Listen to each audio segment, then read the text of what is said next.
gayumang pambalisa. Tinatawag ito na pananawagan sa unan. Ito ang gagawin mo. Una ay ihanda ang isang kandila, larawan ng inyong target. Sa gabi mo ito gawin bago kayo matulog. Kunin mo ang kandila at sindihan ito at manalangin po kayo ng Ama namin at sumasampalataya. At pagkatapos mong manalangin ay usalin ito ng 3 beses habang nakatitig kayo sa larawan ng taong papabalisain mo. Sancre Pater Benedicti Ignum Magnum Santo Igusum Lignum. Amen.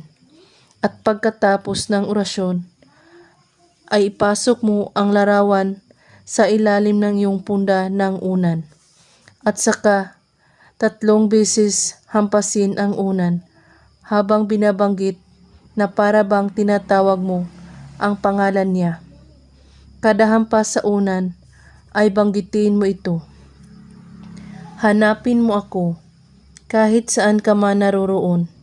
Hindi ka makakatulog sa araw at gabi na hindi ako ang laman ng iyong isipan.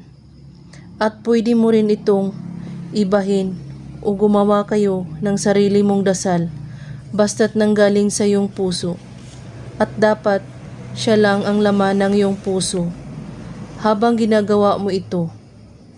At matulog na kayo na nakasindi ang kandila.